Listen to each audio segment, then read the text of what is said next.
نحمده ونصلي ونسلم على سيدنا ونبينا وحبيبنا وشفيعنا ومولانا محمد صلى الله تعالى عليه وسلم رسوله النبي الأمين المكين الحنين الكريم الرؤوف الرحيم. أما بعد فأعوذ بالله من الشيطان الرجيم. بسم الله الرحمن الرحيم. قال الله تعالى في شأن حبيبه إن الله وملائكته يصلون على النبي يا أيها الذين آمنوا صلوا عليه وسلموا تسليما. اللهم صل وسلم على سيدنا محمد وعلى آل سيدنا محمد كما تحب وترضى بأن تصلي عليه. بسم الله الرحمن الرحيم. يا أيها الذين آمنوا لا يسخر قوم من قوم عسى أن يكونوا خيرا منهم ولا نساء من نساء عسى أن يكن خيرا منهم ولا تلمزوا أنفسكم ولا تنابزوا بالألقاب بئس الاسم الفسوق بعد الإيمان ومن لم يتب فأولئك هم الظالمون. صدق الله العظيم وبلغنا رسوله النبي الكريم ونحن على ذلك لمن الشاهدين والشاكرين والحمد لله رب العالمين. Most respected ulama, my respected elders, brothers and sisters in Islam, assalamu alaikum wa rahmatullahi wa barakatuh.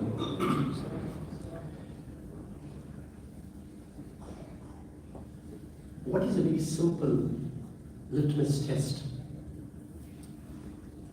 when it comes to us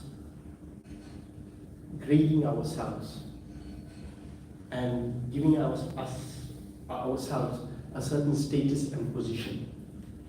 Simple litmus test, and a prophetic one and by that.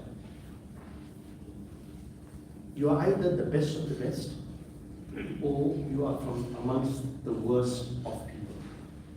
And the Holy Prophet ﷺ set out a very simple, I will call it psychological test or a mental test, to ascertain for every one of us as to whether we belong in the group of people who are from amongst the best, or unfortunately belong from amongst the group who are from amongst the worst.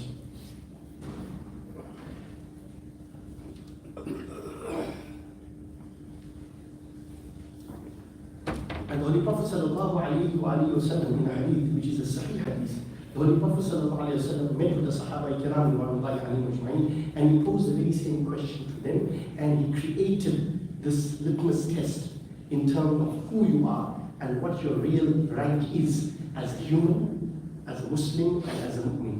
And the hadith says, he said, عن أبي هريرة رضي الله عنه أن رسول الله صلى الله عليه وسلم وقف على أناس جلوس. The Holy Prophet happened to pass by a group of people, a gathering of people. فقال ألا أخبركم بخيركم من شركم. The Holy Prophet passed by a group of people who were seated, and he asked them, he said, shall I not inform you of the best of you from your worst? They became silent. The Holy Prophet repeated this 3 times. You can imagine how afraid the Sahaba Kiram were, that they didn't want a clarification from the Holy Prophet, nor did they want a benchmark or a criterion from the Holy Prophet whereby you'll be able to judge what your rank is as a human being, as a Muslim, and as a mu'min. They were too afraid. How many of us, when I posed the question, they thought to themselves, okay, I could be from amongst the best of the best, let me hear what he has to say. Very few of us would have thought, oh shit, I'm from amongst the worst of the worst, and I do not hear anything. Sahaba Kiram's humility was such at a level that they refused to answer the Prophet of Allah. They were too afraid to answer him. When the Holy Prophet repeated it 3 times, then one of the men said, right, قال فسكتوا فقال ذلك 3 مرات فقال رجل بلى يا رسول الله أخبرنا بخيرنا من شرنا. After 3 times of prompting from the Holy Prophet, one of the men had the courage to say, yes, of course, Ya Rasulullah, inform us as to who are the best from amongst us and who are the worst from amongst us. And the Holy Prophet set out a very broad outline to measure as to whether you are from amongst the best, or you are from amongst the worst of human beings, Muslims, and mu'mins. You saw how I classified it? And the Holy Prophet gave the litmus test. He said, خَيْرُكُمْ مَنْ يُرْجَى خَيْرُهُ وَيُؤْمَنُ شَرُّهُ وَشَرُّكُمْ مَنْ لَا يُرْجَى خَيْرُهُ وَلَا يُؤْمَنُ شَرُّهُ. A broad principle was established by the Holy Prophet ﷺ as a fundamental test in terms of whether you are classified as from amongst the best or from amongst the worst. And he said, the best of you is the one whose goodness is hoped for. The best of you, and from amongst the best of you is he whose goodness is hoped for. Meaning the general opinion of people regarding you and regarding your character is that, we expect good from this person. We can rely on him, right? We can trust him. Right? This person has good character. Right? He won't ill-treat me, etc., etc. Only goodness is hopeful. The opinion of people in general about the person is a very good, valid opinion, and is backed up by practical experience. It's just not based on hearsay. You've experienced good from the person. You've acquired and received benefit from the person. The person has helped you. The person has shown to you compassion, generosity, understanding, empathy, etc., etc. And whenever you look at that person there, if you are in need and if you are in difficulty, you won't hesitate to go to the person because you know you'll receive benefit from the person. You'll only get good from the person. And the example is Sayyidina Ali karamullah ta'ala wajhahul kareem. When Ali al-Muqtada radiallahu ta'ala anhu, right, repeatedly called him, I think it was Qamba, his servant, right? Qamba, call him. Hazrat Ali, after repeatedly called him, Hazrat Ali said, did you not fear my censure, meaning I will take off with you and make a noise with you that I called you so many times and I didn't what you call it, you didn't even respond and that, you'll be taken to task for it. He said, yeah, Ali, I am very, very convinced and I'm very, very comfortable in the fact that I will not suffer any harm from you. You do no evil to me. You won't take off with me, etc. And the Holy Prophet ﷺ said, and people are safe from his evil. Not only is good expected of him, but he causes no harm to others. And the Holy Prophet ﷺ gave the basic definition of a Muslim. Therefore I said, good human being and a good Muslim. Al-Muslimu man salima al-Muslimuna min lisani wa yadi. Right? He said, Al-Islami khair man salima al-Muslimuna min lisani wa yadi. From whom other Muslims are safe with regards to verbal abuse and even worse than that, physical harm. So at the very least, for you to qualify as a Muslim, before you get in the rank from amongst the best of the best, there, goodness must be expected from you and people must be safe from your evil. They know that you will not cause them any harm. The very bare minimum being verbal abuse and the second one being physical abuse, which is the basic definition of a Muslim. Man salima al-Muslimuna min lisanihi wa yadihi. And the Holy Prophet then went on to give you the classification of the worst of the worst. He said that the Holy Prophet said, وَشَرُّكُمْ مَنْ لَا يُرْجَى خَيْرُهُ وَلَا يُؤْمَنُ شَرُّهُ. And the worst of you is he whose goodness is not hoped for. You have very little confidence that person will do any good for you. And we know quite a few people, many of us, right? You don't expect any good from the person. You're always watching your back. You're always worried, if I deal with this person, if I even talk to the person, sometimes people are afraid to engage with the person because somehow or the other you are aware of the fact that you end up in an argument. And the person may become abusive, swearing and argumentative or whatever it is inside it. Or generally, the opinion of the people and the experiences of people with regards to the interaction with the person there is a very negative one. So generally the opinion, if I stay away from this person. Right? And the Holy Prophet, and people are not safe from his evil. He shows no good, he doesn't really exhibit any good, and at the same time there, he will express and he will unleash his evil upon people. He won't think twice, or she won't think twice of unleashing his or her evil upon people. And people are afraid that this person may cause me harm. What a classification by the Prophet of Allah. Broad-based, doesn't require psychometric testing, but very simple for ourselves and when we are evaluating, right, our relationship with people. Now in the modern era, this type of mindset wherein people are trying to figure out whether this person is a good person or this person is a person who's harmful to me and so on. The people who are regarded as harmful are people that we call today toxic people. You've heard the term? Toxic. This person is toxic. right? It comes from the Greek word, which means literally toxicon, and toxicon pharmacon, which meant, the poison for arrows. They should poison the arrow so that when it penetrated you, if the arrow didn't kill you, the poison on the arrow would destroy you. Can you see how nicely it's put? Right? It's not only the material, right, but it's on it there that, it, at one point or the other, it only has harm in it. There's no real benefit in it. And it's the substance or chemical that can kill, injure, impair an organism. Now, interestingly, from a psychological perspective, right, from a perspective of psychology, the Holy Quran in Surah Al-Hujurat, Allah subhanahu wa ta'ala has given us a fundamental, right, classification of what we would call toxic people. A classification of toxic people, and Allah has commanded us that we don't become those types of toxic people. Meaning we've got to abstain and we've got to refrain and we've got to train ourselves from becoming these types of toxic people. Allah has presented 7 fundamental categories of toxic people. And again, litmus test by the Prophet of Allah. You've got to ask yourself, which category do I belong to?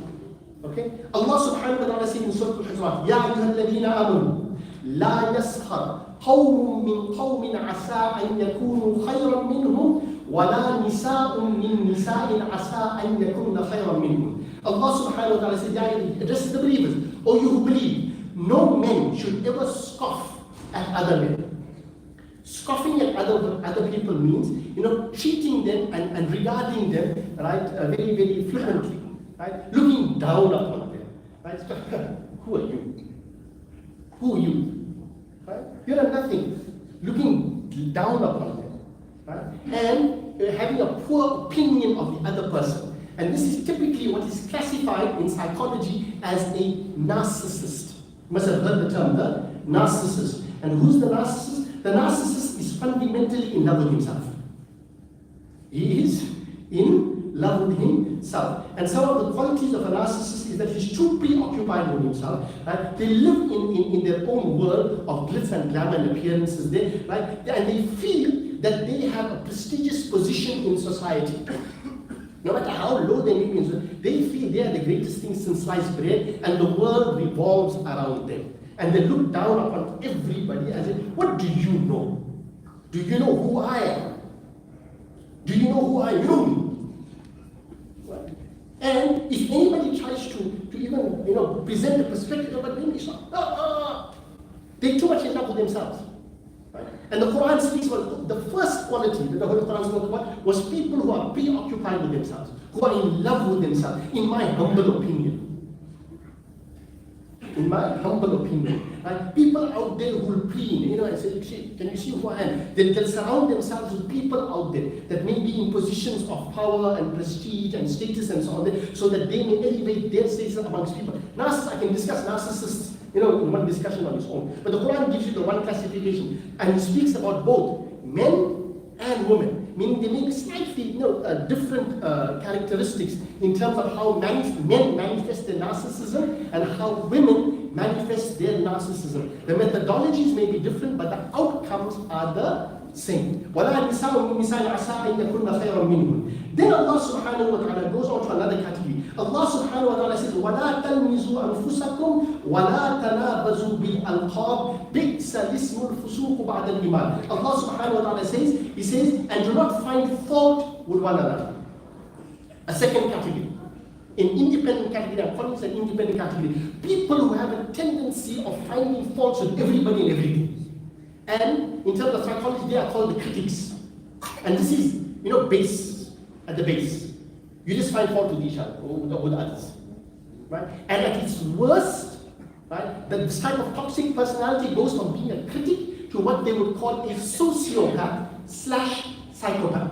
So at the bare minimum, you may be a critic, finding faults with others, or you may degenerate to the level of being a sociopath, or for that matter, a psychopath. Now, I don't want to go into psychological definitions here, but I just want to give you a few things to understand why I said what I said. According to psychologists, They give you some of the by the way, in psychiatry and psychology, it's not a diagnosable condition per se, but they have come up with certain criteria and guidelines as to who sociopaths and psychopaths are. And see what I want to show you. They say there that some of the qualities of psychopaths and sociopaths is that they lie, they deceive others, they use false identities, they call people by nicknames and false names and so on, and use others for personal gain. If you see the verse of the Holy Quran, وَلَا تَنَابَزُوا بِالْأَلْقَابِ, and don't call each other by false and derogatory nicknames, and finding faults with others.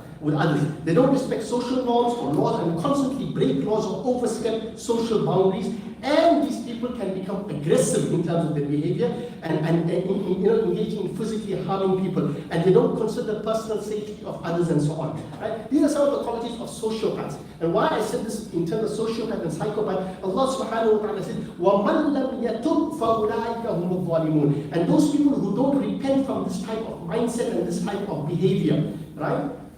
They are the oppressors. And one of the qualities of a sociopath is that he lacks empathy.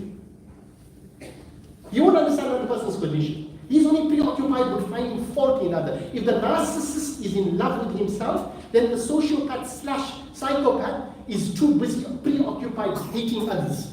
So the Quran gives you a second psychological classification of toxic people. The narcissist, the sociopath/psychopath, and at the very base, just finding faults with others. If you are constantly a critic like this one here, you fall into the category of being toxic because of your constant criticism of everybody else, putting everybody down, seeing nothing good in anything that they do, right?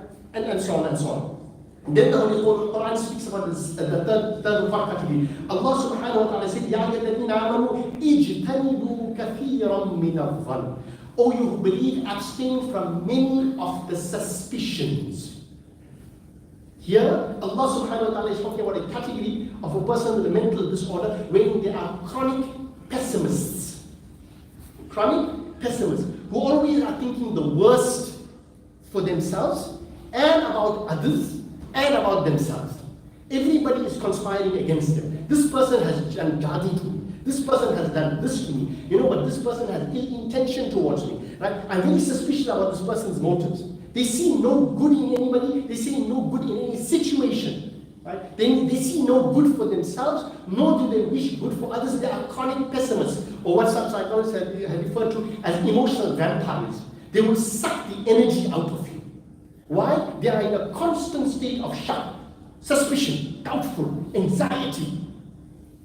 You understand? Anxiety. They have insecurities galore. And eventually what happened after sitting for 5 minutes with the person who said, I wish I was dead. The chronic pessimists. And what is the root cause of their illness? Shock. And the scholars have stated there is a cure for every illness, there is no cure for shock. When you are in a state of constant suspicion, right, when you are regarding anything as a conspiracy, this is not right, and looking for something negative, they feed on it. Literally, they feed on it. They can't be optimistic. And they are consumed by their pessimism. Quran says, because the Holy Quran said they refrain from many types of suspicions. Meaning there's not one only, there are various categories of suspicion, and you will refrain from all of them. And he says, and some suspicions are major sins. It can lead you to major sins in terms of the opinions that you have created in the minds of people, or the way you have interpreted the situation, which could lead you to engaging in a criminal act, or an ethical or unethical or immoral act. So that's one category of toxic people, the eternal pessimists, the chronic pessimists. Then the Holy Quran says, and do not be curious, وَلَا تَجَسَّسُوا, to find out faults of others. What we would call, right, the pathological meddler. Right? And for them, the information age is the best thing that could have ever happened. They will stalk people on Instagram. They will watch them on Facebook, right? They will engage in every, like a forensic audit of every person's activity, who he is, where he has come from, what are his shortcomings, what are this one is. They are curious and meddle in everything. What happened there? What happened here, inside there? Looking at everybody, preoccupied with everybody, except themselves. And these people are toxic people. These people are toxic people. When you sit with them, the only discussion is about trying to find out information about X, Y, and Z, or they will transmit information to you about that person. And the end result is that the goal is, in one form or the other, to disparage the honor and the status or the position of another person. Right? And they preoccupied with this. You know, I call them social investigators. Social investigations. Right? You'll see them inside there. No, you find that the guy will ask you, you know this what's going on? You know this one? And they'll dig and they'll find out about people inside there, and they preoccupy their lives with the lives of other people. And the Holy Quran is saying these are toxic people. Okay? You know, I've heard of people, they actually groups who will sit down and have a conference call, or they have now today's WhatsApp, right? Where they will be talking about this person and that person. You heard what happened with that? Did you find out the latest issue what happened? What's happening over here now? What's happening with this? What is this? Toxic people. Then the Holy Prophet said, and then he said, وَلَا يَخْتَبْ بَعْضُكُمْ بَعْضًا. And the next final type of toxic person is a person who is constantly engaged in gossip and slander. Speaking ill about a person behind his back, even though it is true. That I must always, clarify, like the Prophet of Allah said. Because if it is not true, it's even worse than that. It becomes buhtan. It becomes, vilification or defamation of character. وَلَا يَخْتَبْ بَعْضُكُمْ بَعْضًا. And in this modern age, gossip is not only confined to you sitting there and talking about a person. The information that you are sending out on people on text, via SMS, or for that matter, even the scholars have said, even if you speak about a person in such a manner using ishara, right? You say, hey, what a good person he is, huh? Yeah, good guy. Yeah, and you make those faces, facial expressions, where the person understood exactly what you're trying to put across. It falls in the category of gossip, whether it is through ishara or through ibadah. All gossip. And these are people who are toxic. You will see that their conversations and their engagement with people is all about carrying of tales. It's all about deep fake news. It's all about speaking ill about a person or character assassinating the person in one form or the other. And I guarantee you those people will be too afraid to speak to that person in terms of their own opinions about them face to face. But they'll do it behind their backs. Now, imagine, in the Holy Quran, Allah has given you 7 broad classifications, fundamental classifications of toxic people.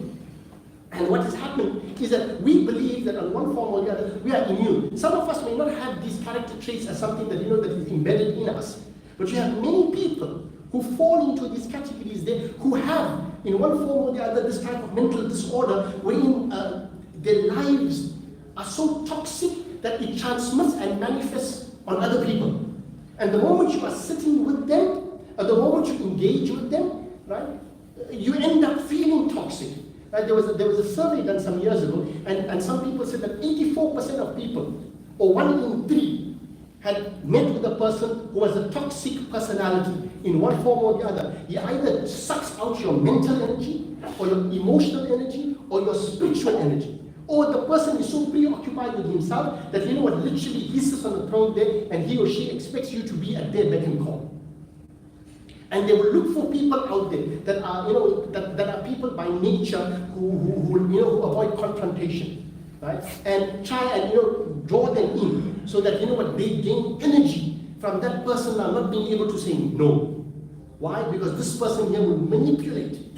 The Holy Prophet ﷺ spoke about a thing that which we need to be preoccupied with. And the Holy Prophet ﷺ spoke about this, that if you fall into the category of these 7 people, whether you're a narcissist, whether you're a sociopath, whether you're a psychopath, or at the very least a critic, in terms of calling people names and finding faults with each other, or for that matter you are a chronic pessimist who looks at life, just dark, gloomy eyes throughout his life, or for that matter is involved in meddling in the affairs of people, or for that matter involved in gossiping with people, right? and creating suspicions and doubts in the minds of people. Understand the consequences of your actions, because regardless of whether you'll be taken to task here, on the day of Qiyamah, the Holy Prophet ﷺ has given a very stern warning regarding toxic people. And the Holy Prophet ﷺ, the Holy Prophet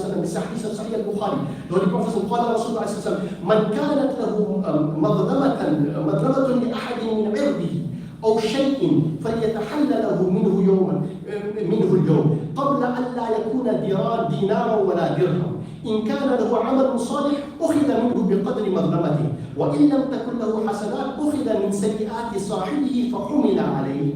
Or كما قال عليه الصلاة والسلام. The Holy Prophet ﷺ said, he who has done a wrong affecting his brother's honor or anything else, if you have slandered somebody, if you have verbally abused somebody, if you have physically abused somebody, if you have gossiped about somebody, if you have held suspicious thoughts and transmitted these thoughts what was the word?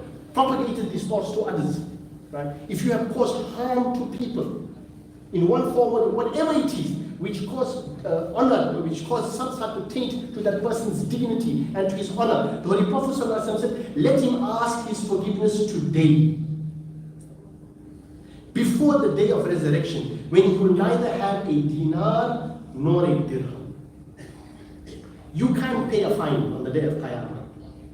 You can't pay a fine on the day of Qiyamah and say, I'm so sorry for all the slander, and I'm so sorry for all the negativity, and I'm so sorry for the physical abuse and the verbal abuse and for gossiping and being doubtful about you and all of these qualities, right? And ruining your life and being a toxic presence in your life. I'm sorry, please forgive me.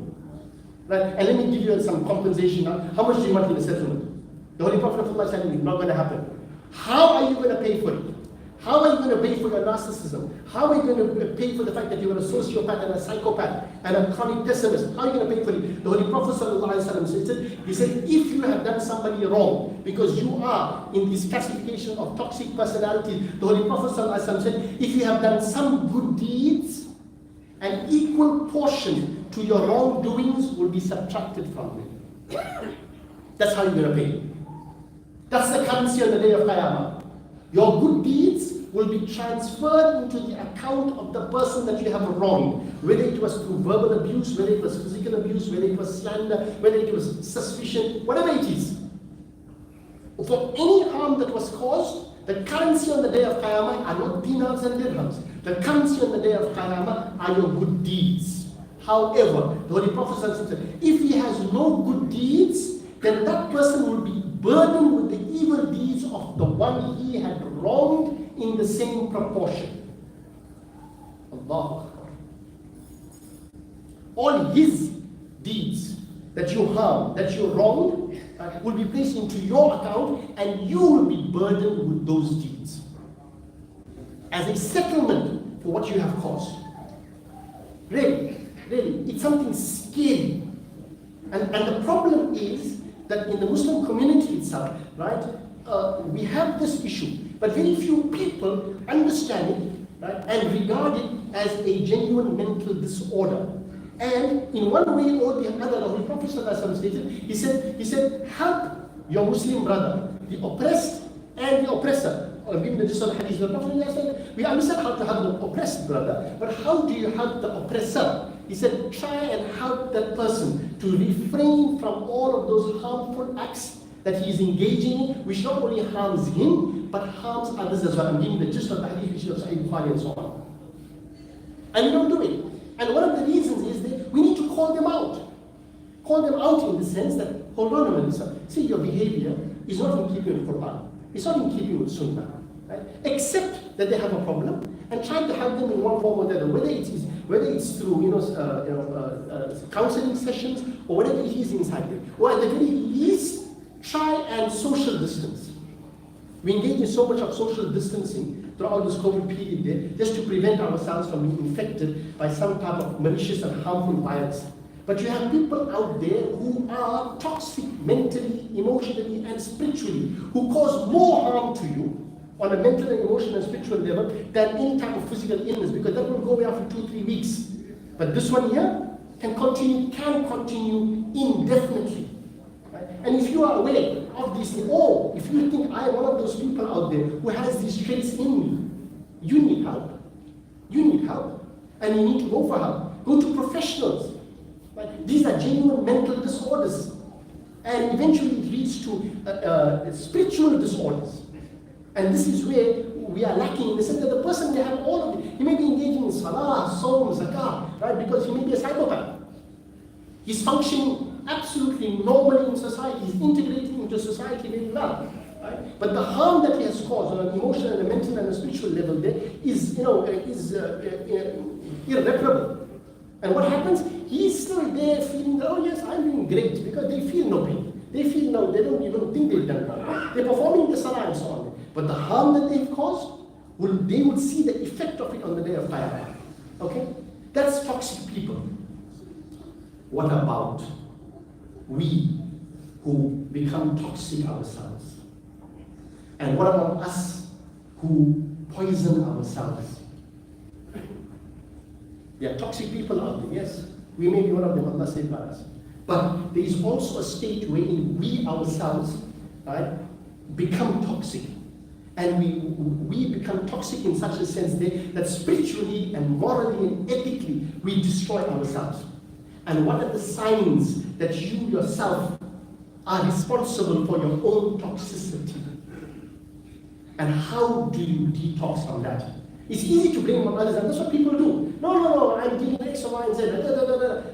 And that's also one of the chronic signs of people who are, toxic people, who blame everybody else besides themselves.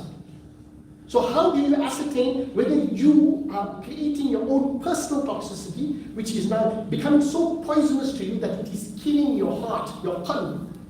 It's killing your essence as a human being and as a Muslim and as a mu'min. And how do you detoxify from that? And self-detox with the help of Allah subhanahu wa ta'ala, which you would call at the highest stage, we would call it tazkiyah. How do we do that? Coming down.